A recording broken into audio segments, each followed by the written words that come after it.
Item ಯಾವುದೇ ಇರಲಿ try ಮಾಡಿ ಆಚಿ ಚಿಕನ್ ಮಸಾಲಾ. ಅವರು ಇದನ್ನ ನಂಗೆ ಎಳ್ಕೊಂಡ್ ಬಂದು ಚಿನ್ನಯ್ಯ ಮಟ್ಟಣ್ಣನವರು ಇವರೆಲ್ಲ ಒಂದು ಬುರುಡೆ ಗ್ಯಾಂಗು ಇವರು 200 ಕೋಟಿ ತಗೊಂಡಿದ್ದಾರೆ. 200 ಕೋಟಿ ಎಣಸಕ್ ಬರುತ್ತೇನ್ರಿ? ಯಾಕಂದ್ರೆ ಇದೇ ಇವರೇ ಕೆಲವು ತಿಂಗಳ ಹಿಂದೆ ಲಾಸ್ಟ್ ಇಯರ್ 100 ಕೋಟಿ ಪೊನ್ಸಿ ಸ್ಕ್ಯಾಮ್ ನಲ್ಲಿ ಪ್ರಕಾಶ್ ರೈ ಯಾವುದೋ ಒಂದು ಆಡ್ ಮಾಡಿದ್ದಕ್ಕೆ ಇಡಿ ಬಂದ್ರು, 13 ಗಂಟೆ ಕೂತ್ರು, 10 ವರ್ಷದ ಅಕೌಂಟ್ ನೋಡಿದ್ರು, ಏನೂ ಇಲ್ಲ ಅಂತ ಹೋದ್ರು. ಬರೆಯಲ್ಲ, ಇಡಿ ಬಂದು ಅರೆಸ್ಟು ನಾಳೆನೆ ಅರೆಸ್ಟ್. ಅದಾದ ತಕ್ಷಣ ಬೆಟ್ಟಿಂಗ್ ನಲ್ಲಿ ಪ್ರಕಾಶ್ ರೈ ಹೋದೆ. ಏನ್ ಸ್ವಾಮಿ ಎಲ್ಲಿದೆ ಹೇಳಿ, ಮಾಡಿ ತೋರಿಸಿ, ಮನಿ ಟ್ರಯಲ್ ತೋರಿಸಿ, ಏನು ಇಲ್ವಲ್ಲ. ಅದ ಕಂಪ್ಲೇಂಟ್ ಬಿಟ್ಟಿದ್ರೆ ಕರೆದಿದ್ವಿ.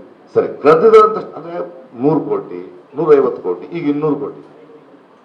ನನಗೆ ಅಭ್ಯಾಸ ಆಗ್ಬಿಡ್ತದೆ. ನೆಕ್ಸ್ಟ್ ಟೈಮ್ 500-600 ಕೋಟಿ ಮಾಡಿ ಅಂತ ಅಷ್ಟು ಆಗ್ತೀನಿ ಅಲ್ವಾ. ಸೊ ನಾವು ದೇಶದಲ್ಲಿ ನಾವು ಪ್ರಜೆಗಳು ಪ್ರಶ್ನೆ ಕೇಳ್ತಾನೆ ಇರ್ಬೇಕು. ಯಾಕಂದ್ರೆ ನಮ್ಮ ಸರ್ಕಾರ, ನಮ್ಮ ಹಣ, ನಮ್ಮ ಮಕ್ಕಳಿಗೆ ಅನ್ಯಾಯ ಆಗ್ತಾ ಇದೆ ಅಂದಾಗ ಆ ಕೇಳೋರ್ನು ನೀವು ಹಿಂಗೆ ತಿರ್ಕೊಂಡು ಅದರಿಂದ ರಾಜಕೀಯ ದುರುದ್ದೇಶ ಇದೆ. ನಾನು MLA ಆಗ್ಬೇಕಾಗಿಲ್ಲ, MP ಆಗ್ಬೇಕಾಗಿಲ್ಲ ದೇಶದಲ್ಲಿ ಅಲ್ಲ. ಅದು ಅನುಭವಕ್ಕೆ ನಿಂತಿದ್ದೀನಿ. ಈಗ ಆಗ್ಬೇಕಾಗಿಲ್ಲ. ನಾನು ಸಮಾಜಕ್ಕೆ ನಾನು ಪ್ರತಿಸ್ಪಂದಿಸಬೇಕಾಗಿದೆ. ನಾವು ಎಲ್ಲರೂ ಪ್ರತಿಸ್ಪಂದಿಸಬೇಕಾಗ್ತದೆ. ಏನೋ ಅನ್ಯಾಯ ನಡೆದು ನೋಡ್ಕೊಂಡು ಕೂತ್ಕೊಳ್ಳೋಕೆ ಆಗಲ್ಲ ನಾವು ಅಲ್ವಾ. ಸೌಜನ್ಯ ಪ್ರಕರಣದ ಬಗ್ಗೆ ಬರ್ತಿದ್ದೀರಿ ನೀವೆಲ್ಲ. ನಮಗೆ ಬೇಕಾಗಿರೋದೇನೋ ಸೌಜನ್ಯ ಯಾಕೆ ಸತ್ರು, ಇಷ್ಟೊಂದು ಜನ ಯಾಕೆ ಸತ್ರು ಅದನ್ನ ಕೇಳ್ತಾ ಇದ್ವಿ.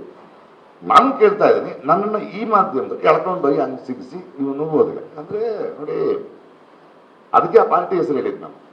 ನಿಮಗೆ ಪಾರ್ಟಿ ಒಂದು ಪಾರ್ಟಿ ಅಷ್ಟೇ. ನಿಮ್ಮನ್ನ ಪ್ರಶ್ನಿಸಿದ್ರೆ ಧರ್ಮನ ಪ್ರಶ್ನೆ ಮಾಡಿದಂಗೆ ಅಲ್ಲ. ಈ ದೇಶದ ಪ್ರಧಾನಿಗಳಿದ್ದಾರೆ, ಅವರು ವಾರಣಾಸಿಯ ಪ್ರತಿನಿಧಿ. ಅವರ ಪಾರ್ಟಿಗೆ ಅವ್ರ ಮೆಜಾರಿಟಿ ಬಂದ್ರಿಂದ ಅವರು ಪ್ರಧಾನಮಂತ್ರಿ ಆಗಿದ್ದಾರೆ. ಆ ಪ್ರಧಾನಮಂತ್ರಿನ ಕೆಲವು ಪ್ರಶ್ನೆಗಳನ್ನು ನಾನು ಕೇಳಿದ್ರೆ ಅದು ಧರ್ಮವನ್ನು ಪ್ರಶ್ನಿಸಿದ್ದಲ್ಲ. ಅವರು ಇದನ್ನ ನಂಗೆ ಎಳ್ಕೊಂಡ್ ಬಂದು ಚಿನ್ನಯ್ಯ ಮಟ್ಟಣ್ಣನವರು ಇವರೆಲ್ಲ ಒಂದು ಬುರುಡೆ ಗ್ಯಾಂಗು ಇವರು 200 ಕೋಟಿ ತಗೊಂಡಿದ್ದಾರೆ. 200 ಕೋಟಿ ಎಣಸಕ್ ಬರುತ್ತೇನ್ರಿ? ಯಾಕಂದ್ರೆ ಇದೇ ಇವರೇ ಕೆಲವು ತಿಂಗಳ ಹಿಂದೆ ಲಾಸ್ಟ್ ಇಯರ್ 100 ಕೋಟಿ ಪೊನ್ಸಿ ಸ್ಕ್ಯಾಮ್ ನಲ್ಲಿ ಪ್ರಕಾಶ್ ರೈ ಯಾವುದೋ ಒಂದು ಆಡ್ ಮಾಡಿದ್ದಕ್ಕೆ ಇಡಿ ಬಂದ್ರು, 13 ಗಂಟೆ ಕೂತ್ರು, 10 ವರ್ಷದ ಅಕೌಂಟ್ ನೋಡಿದ್ರು, ಏನೂ ಇಲ್ಲ ಅಂತ ಹೋದ್ರು. ಬರೆಯಲ್ಲ, ಇಡಿ ಬಂದು ಅರೆಸ್ಟು ನಾಳೆನೆ ಅರೆಸ್ಟ್. ಅದಾದ ತಕ್ಷಣ ಬೆಟ್ಟಿಂಗ್ ನಲ್ಲಿ ಪ್ರಕಾಶ್ ರೈ ಹೋದೆ. ಏನ್ ಸ್ವಾಮಿ ಎಲ್ಲಿದೆ ಹೇಳಿ, ಮಾಡಿ ತೋರಿಸಿ, ಮನಿ ಟ್ರಯಲ್ ತೋರಿಸಿ, ಏನು ಇಲ್ವಲ್ಲ. ಅದ ಕಂಪ್ಲೇಂಟ್ ಬಿಟ್ಟಿದ್ರೆ ಕರೆದಿದ್ವಿ. ಸರಿ, ಕರೆದಿದ್ರು ಅಂತ ಅಂದ್ರೆ 100 ಕೋಟಿ 150 ಕೋಟಿ ಈಗ 200 ಕೋಟಿ. ನನಗೆ ಅಭ್ಯಾಸ ಆಗ್ಬಿಡ್ತದೆ. ನೆಕ್ಸ್ಟ್ ಟೈಮ್ 500-600 ಕೋಟಿ ಮಾಡಿ ಅಂತ ಅಷ್ಟು ಆಗ್ತೀನಿ ಅಲ್ವಾ. ಸೊ ನಾವು ದೇಶದಲ್ಲಿ ನಾವು ಪ್ರಜೆಗಳು ಪ್ರಶ್ನೆ ಕೇಳ್ತಾನೆ ಇರ್ಬೇಕು. ಯಾಕಂದ್ರೆ ನಮ್ಮ ಸರ್ಕಾರ, ನಮ್ಮ ಹಣ, ನಮ್ಮ ಮಕ್ಕಳಿಗೆ ಅನ್ಯಾಯ ಆಗ್ತಾ ಇದೆ ಅಂದಾಗ ಆ ಕೇಳೋರ್ನು ನೀವು ಹಿಂಗೆ ತಿರ್ಕೊಂಡು ಅದರಿಂದ ರಾಜಕೀಯ ದುರುದ್ದೇಶ ಇದೆ. ನಾನು MLA ಆಗ್ಬೇಕಾಗಿಲ್ಲ, MP ಆಗ್ಬೇಕಾಗಿಲ್ಲ ದೇಶದಲ್ಲಿ ಅಲ್ಲ. ಅದು ಅನುಭವಕ್ಕೆ ನಿಂತಿದ್ದೀನಿ. ಈಗ ಆಗ್ಬೇಕಾಗಿಲ್ಲ. ನಾನು ಸಮಾಜಕ್ಕೆ ನಾನು ಪ್ರತಿಸ್ಪಂದಿಸಬೇಕಾಗಿದೆ. ನಾವು ಎಲ್ಲರೂ ಪ್ರತಿಸ್ಪಂದಿಸಬೇಕಾಗ್ತದೆ.